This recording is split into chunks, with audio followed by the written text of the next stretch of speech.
today we are going to talk about Atomic Habits, and this is a book by James Clear that I think you should get familiar with. So I'm going to give you, throughout this next bunch of videos, I'm going to give you some of the main points from his book.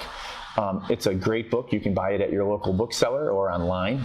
You can also go to jamesclear.com and get some great content there as well. So the concept of Atomic Habits is all about making small changes and how these small changes over time will add up to very big things. So let's just talk about, what does the word atomic mean, right? Atomic means extremely small, right? Like an atom. It's the smallest bit. It's an irreducible amount. You can't get any smaller than an atom, right? And what's a habit? A habit is a routine or a practice that you perform regularly. It's an automatic response to a specific situation. So you get into habits and you do these things all the time, right? So you come home, you take your shoes off before you go into the house, right?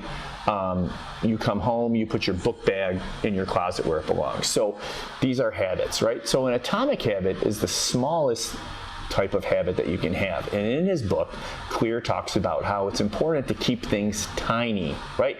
So look at small steps you can make, right? So if you want to get a habit of reading, maybe you don't want to say that you're going to read 20 minutes every night. Maybe what you need to do is start small and just say, I'm going to read a page every time I sit down to read.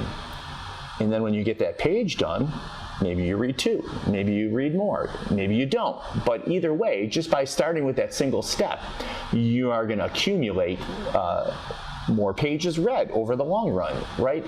So starting with small habits is important because habits build up over time.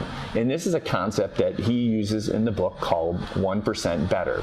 If you can make yourself 1% better every day, which doesn't seem that hard, by the end of a year, you'll be 37 times better than you were at the beginning of the year. So if you want to learn how to do push-ups, start with a single push-up and build from there, right?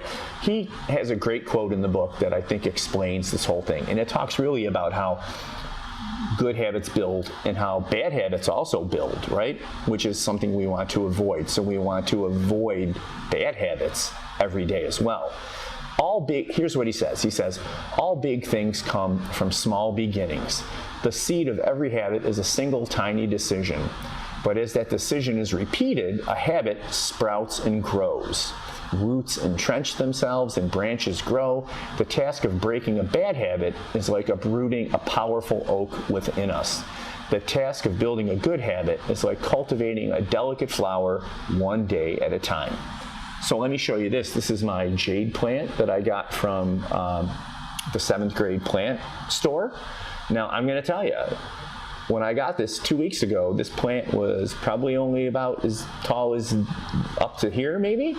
Very tiny. Now I've got it in a cup so that the water doesn't drain out, but it was very, very tiny. Now it's growing every day because I give it a little bit of water every day, and that 1% adds up. And the same goes for bad habits.